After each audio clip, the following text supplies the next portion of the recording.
जय जय राम, श्री राम जय राम, जय जय राम। जय सिया राम भक्तों।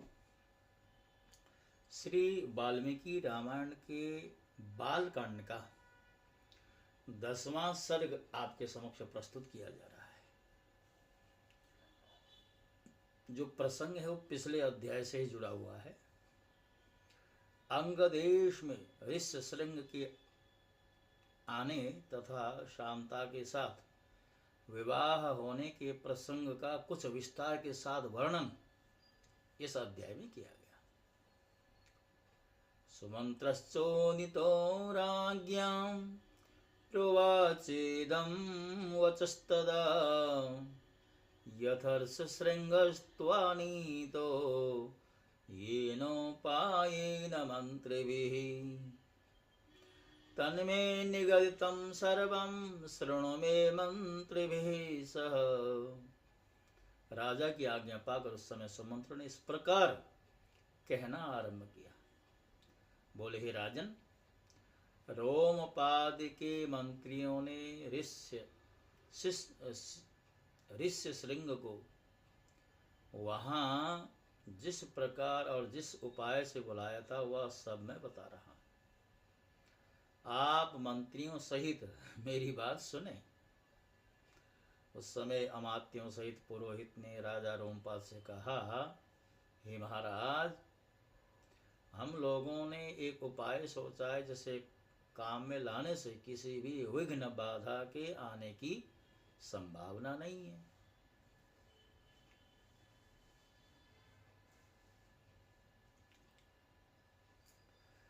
ऋष्यशृंग मुनि सदा वन में ही रहकर तपस्या और स्वाध्याय में लगे रहते हैं। वे स्त्रियों को पहचानते तक नहीं हैं और विषयों के सुख से तो सर्वथा अनभिज्ञ ही है। हम मनुष्यों के चित्त को मत डालने वाले मनोवांछित विषयों का प्रलोभन देकर उन्हें अपने नगर में ले आएंगे। अतः इसके लिए शीघ्र प्रयत्न किया जाए। यदि सुंदर आभूषणों से विभूषित मनोहर रूप वाली वेश्यां आ जाएं, तो वे भांति भांति के उपायों से उन्हें लुभा कर इस नगरी में ले आएंगी। अतः इन्हें सत्कार पूर्वक भेजना चाहिए। यह सुनकर राजा ने पुरोहित को उत्तर दिया, बहुत अच्छा, आप लोग ऐसा ही करें। आज्ञा पाकर पुरोहित और मंत्रियों ने उस समय वैसी ही व्यवस्था की। तब नगर की मुख्य मुख्य वेश्याएं राजा का आदेश सुनकर उस महान वन में गईं और मुनि के आश्रम से थोड़ी ही दूर पर ठहरकर उनके दर्शन का उद्योग करने लगी। मुनि कुमार ऋष्यशृंग बड़े ही धीर स्वभाव के थे। सदा आश्रम में ही रहा करते थे। उन्हें सर्वदा अपने पिता के पास रहने में ही अधिक सुख मिलता था। अतः वे कभी आश्रम के बाहर नहीं निकलते थे। उन तपस्वी ऋषि कुमार ने जन्म से लेकर उस समय तक पहले कभी न तो कोई स्त्री देखी और न पिता के अतिरिक्त दूसरे किसी पुरुष का ही दर्शन किया था। नगर या राष्ट्र के गांवों में उत्पन्न हुए दूसरे प्राणियों को भी उन्होंने नहीं देखा। तदनंतर एक दिन विमांडक कुमार ऋष्यशृंग अकस्मात घूमते फिरते उस स्थान पर चले आए जहां वे वेश्याएं थी। वहां उन्होंने उस सुंदरी वनिताओं को देखा। उन प्रमदाओं का वेश बड़ा ही सुंदर था और अद्भुत था। वे मीठे स्वर में गा रही थी। ऋषि कुमार को आया देख सभी उनके पास चली आए और इस प्रकार पूछने लगी, कस्त्वं किं वर्तसे ब्रह्मन् ज्ञातुमिच्छामहे वयम् एक कस्त्वं विजने दूरे वने चरसि शंशनः। हे ब्राह्मण, आप कौन हैं, क्या करते हैं, तथा इस निर्जन वन में आश्रम में इतनी दूर आकर अकेले क्यों विचर रहे हैं, यह हमें बताएं। हम लोग इस बात को जानना चाहती हैं। ऋष्यशृंग ने वन में कभी स्त्रियों का रूप नहीं देखा था, और वे स्त्रियां तो अत्यंत कमनीय रूप से सुशोभित थीं। अतः इन्हें देखकर उनके मन में स्नेह उत्पन्न हो गया, इसलिए उन्होंने उनसे अपने पिता का परिचय देने का विचार किया। वे बोले, मेरे पिता का नाम विभांडक मुनि है, मैं उनका औरस पुत्र हूँ। मेरा ऋष्यशृंग नाम और तपस्या आदि कर्म इस भूमंडल में प्रसिद्ध है। यहाँ पास मेरा आश्रम है। आप लोग देखने में परम सुंदर हैं, अथवा आपका दर्शन मेरे लिए शुभकारक है। आप मेरे आश्रम पर चलें, वहां मैं आप सब लोगों की विधिपूर्वक पूजा करूंगा।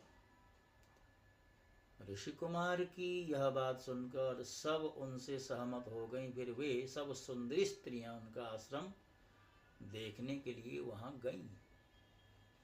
वहां जाने पर ऋषि कुमार ने यह अर्घ्य या पाद्य या भोजन के लिए फल मूल प्रस्तुत है, ऐसा कहते हुए उन सब का विधिवत पूजन किया। भक्तों सुन रहे हैं।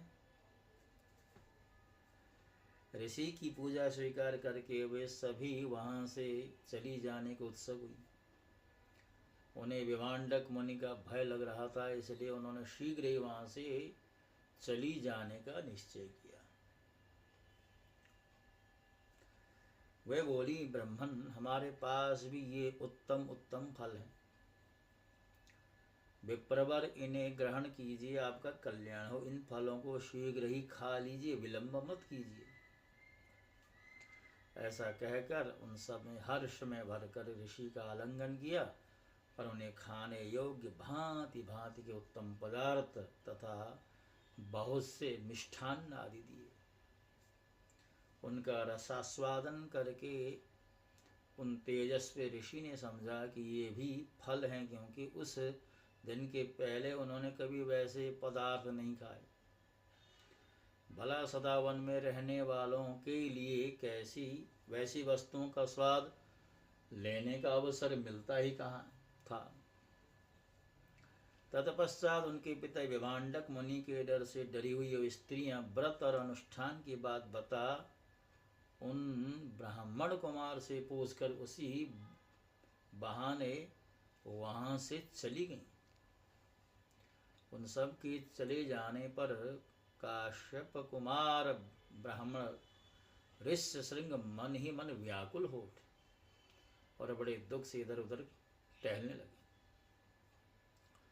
तदनंतर दूसरे दिन फिर मन से उन्हीं का बारंबार चिंतन करते हुए शक्तिशाली विभांडक कुमार श्रीमान ऋष्यशृंग उसी स्थान पर गए जहाँ पहले दिन उन्होंने वस्त्र और आभूषणों से सजी हुई उन मनोहर रूप वाली वेश्याओं को देखा था। ब्राह्मण ऋष्यशृंग को आते देख तुरंत ही उन वेश्याओं का हृदय प्रसन्नता से खिल उठा। वे सब के सब उनके पास जाकर उनसे इस प्रकार कहने लगी, हे सौम्य, आओ आज हमारे आश्रम पर चलो। यद्यपि यहाँ नाना प्रकार के फल मूल बहुत मिलते हैं, तथापि वहाँ भी निश्चय ही इन सब का विशेष रूप से प्रबंध हो सकता है। उन सब के मनोहर वचन सुनकर ऋष्यशृंग उनके साथ जाने को तैयार हो गए और वे स्त्रियां उन्हें अंग देश ले गईं। उन महात्मा ब्राह्मण के अंग देश में आते ही इंद्र ने संपूर्ण जगत को प्रसन्न करते हुए सहसा पानी बरसाना आरंभ कर दिया। वर्षा से ही राजा को अनुमान हो गया कि वे तपस्वी ब्राह्मण कुमार आ गए। फिर बड़ी विनय के साथ राजा ने उनकी अगवानी की और पृथ्वी पर मस्तक टेक कर उन्हें साष्टांग प्रणाम किया। फिर एकाग्र चित्त होकर उन्होंने ऋषि को अर्घ्य निवेदन किया तथा उन विप्र शिरोमणि से वरदान मांगा, भगवन आप और आपके पिताजी का कृपा प्रसाद मुझे प्राप्त हो। ऐसा उन्होंने इसलिए किया कि वहाँ कहीं कपटपूर्वक यहाँ तक लाने जाने का रहस्य जान लेने पर विप्रवर ऋष श्रृंग अथवा विभांडक मुनि के मन में मेरे प्रति क्रोध न हो। तत्पश्चात ऋष्यशृंग के अंतःपुर में ले जाकर उन्होंने शांत चित्त से अपनी कन्या शांता का उनके साथ विधि पूर्वक विवाह कर दिया। ऐसा करके राजा को बड़ी प्रसन्नता हुई। इस प्रकार महातेजस्वी ऋष्यशृंग राजा से पूजित हो संपूर्ण मनोवांछित भोग प्राप्त कर अपनी धर्म पत्नी शांता के साथ वहां रहने लगे। तो भक्तों, ऋष्यशृंग और शांता के विवाह की उपक्रम वाला, या उपक्रम ही क्या, विवाह के संपादन के प्रसंग को बतलाने वाला ये जो प्रसंग है, यहाँ पर इसको विश्राम दिया गया। वाल्मीकि रामायण में वो सब प्रसंग हैं जो श्री रामचरितमानस के अंदर नहीं हैं। तो हो सकता है कि प्रसंगों में कुछ भिन्नता हो, आप लोगों के मन में संदेह हो। संदेह करने की कोई आवश्यकता नहीं है। श्री रामचरितमानस की रचना केवल वाल्मीकि रामायण के ही आधार पर नहीं, क्योंकि तुलसीदास जी ने लिख दिया, नाना पुराण निगमांगम सम्मतम यद रामायण निगदितम क्वचिदन्न तो भी। पुराणों से, वेदों से, अन्यान्य ग्रंथों से, अन्य रामायणों से सार लेकर के श्री रामचरितमानस की रचना की है।